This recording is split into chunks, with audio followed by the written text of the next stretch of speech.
Whoa! Oh my goodness, what a roller coaster of emotions for the New York Giants in this one. Joy and despair, it was all there. Jaxson Dart, let's be real, was basically a focal point amidst the chaos. This guy was truly something else. I mean, he completed 24 out of 33 passes. Insane precision under pressure right there. And that 65-yard touchdown drive showed a glimpse, just a glimpse of magic with that crazy 15-yard TD pass to Theo Johnson that set the stadium ablaze. But here's the heartbreaker, folks. As joyful as those moments were, they couldn't string it all together. It was kind of sad seeing those injuries to big players like John Michael Schmitz and Jermaine Eluemunor, which really, put a damper on their consistency. Tyrone Tracy offered flashes of brilliance on the ground, but you could feel the struggle, right? Oh, but that defense, man, they just couldn't keep up with the explosiveness of the 49ers attack, led by none other than Christian McCaffrey marching them to 100 yards. You know what? There's so much more to dissect in this game, so hit that subscribe button and join this journey as we dive deeper into the Giants' rollercoaster of a performance.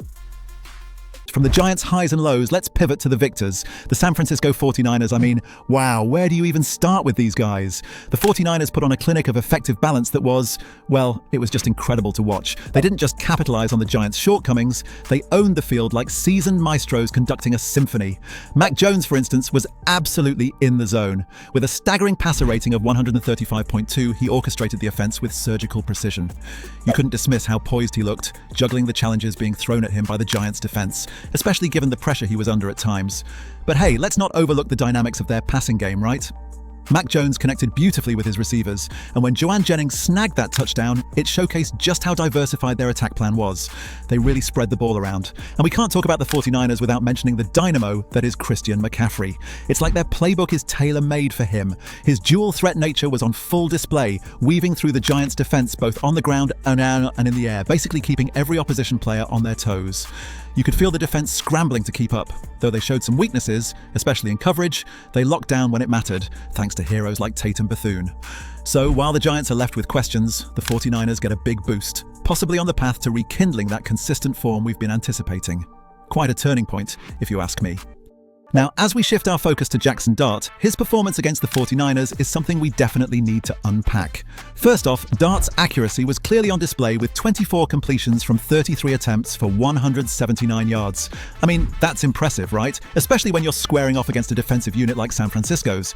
His connection with receivers like Theo Johnson was spot on, evident from that first quarter 15-yard TD pass. It's almost as if, even when under pressure, Dart's ability to find his targets didn't skip a beat. But here's the deal. While Dart showcased his dual threat nature, his 2 touchdown passes provided that glimmer of hope the Giants desperately needed to stay in contention. Those moments when he found Gunnar Olszewski in tough spots really showed off his poise. Let's not forget his 6-yard rushing touchdown, highlighting his adaptability and, frankly, his knack for making things happen in the red zone. Yet it wasn't all roses. Dart did face tough situations. 2 sacks remind us of the ongoing protection issues in the pocket, plus those near-miss interceptions. You can't help but think about what might have been, so he'll need to tighten up those aspects. Dart's leadership, especially in crafting 2 fourth-quarter touchdowns, added that vital fighting spirit to the Giants. Despite injuries and tactical hiccups surrounding him, his potential as a cornerstone for future success is unmistakable. As he continues to evolve, there's room to believe he'll steer this team towards better days. Transitioning from individual brilliance to a broader team concern, it's crucial to address the injury woes plaguing the Giants this season. These injuries have been a significant roadblock, emphasizing just how they undermine Jaxson Dart's potential to execute his skills optimally. The absence of key offensive linemen like John Michael Schmitz and Jermaine Eluemunor was felt deeply during this matchup against the 49ers. Their absence left massive holes in the line, making Dart's job unnecessarily stressful.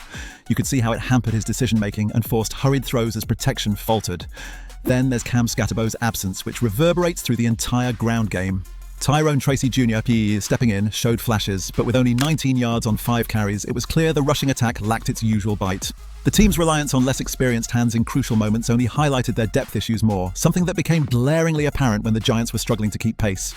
And we can't ignore the psychological impact these injuries have on the entire squad. Constantly adjusting to new lineups mixes up the game plan and can rattle team confidence. It's truly a season-defining challenge, the consistency of player absences intersecting with tactical instability. How the Giants handle these setbacks could make or break their season. Strategically, management's decisions in coping with these injuries are paramount and could rewrite their narrative as they push through a string of tough future matchups, already facing pressure from fans and themselves to salvage what they can in this campaign. The New York Giants' recent string of injuries has certainly thrown a wrench in their game plan. But let's look at the flip side, how the San Francisco 49ers have managed to use their star player, Christian McCaffrey, to anchor their offense so effectively. You see, McCaffrey's not just a running back, he's a game changer. His dual threat capability was on full display this game, with 67 rushing yards and a touchdown that showcases his ability to pound defenses into submission. And let's not forget his receiving prowess. Man, the guy is practically the Swiss Army knife of offense. With 39 yards through the air, he kept the Giants' defense guessing, weaving havoc into their planning. What really stands out is his knack for finding those defensive gaps and creating mismatches.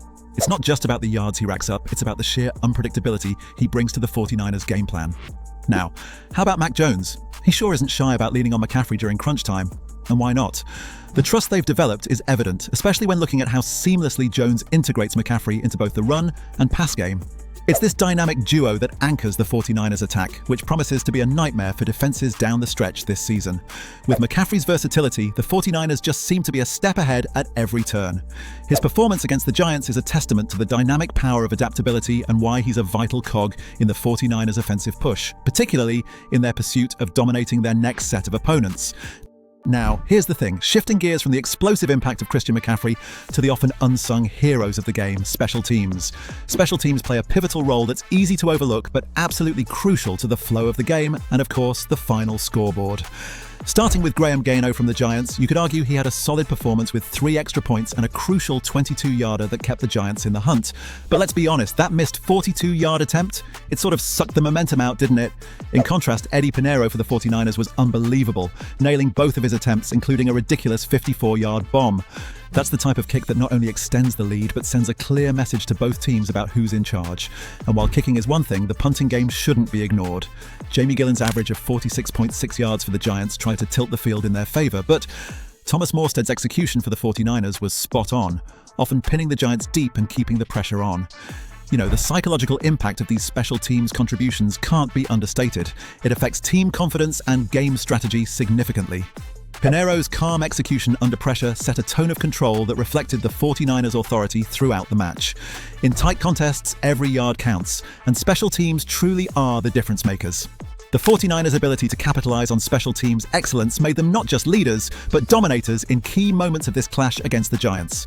It just goes to show how these often overlooked elements can really tip the scales in a high-stakes game like this one. Now, flipping our focus over to the defensive side of things, and oh boy, there's a lot to unpack there. You see, the Giants aim to play catch-up. And when it came to their defense, despite Bobby Okereke showing up with one heck of a game, racking up 14 tackles, can you believe that intensity? The unit struggled a lot with consistency. I mean, seriously, where do we start with containing someone like McCaffrey? His dual threat capabilities were just groundbreaking, right? It feels like every gap was exploited, making it painfully clear that the Giants need to readjust their tactics, especially against versatile opponents going forward. Then, swinging over to the 49ers, there's some impressive adaptability, despite missing stars like Fred Warner and perennial game-changer Nick Bosa. Yet guys like Sam Okwuegbunam stepped up big time, with that timely sack marking a pivotal moment. But hey, it wasn't flawless. There were these blips like pass protection gaps and moments when Jaxson had way too much room to maneuver. So where do they go from here? For the Giants, tighten that run defense, and for the Niners, maybe drill down on coverage depth when key players are sidelined. It's all about strategic resilience, right? But hold up, let me throw it to you guys. What defensive changes do you reckon should be made? Sound off in the comments because your insights might just spark the next great debate. Let's get talking, right?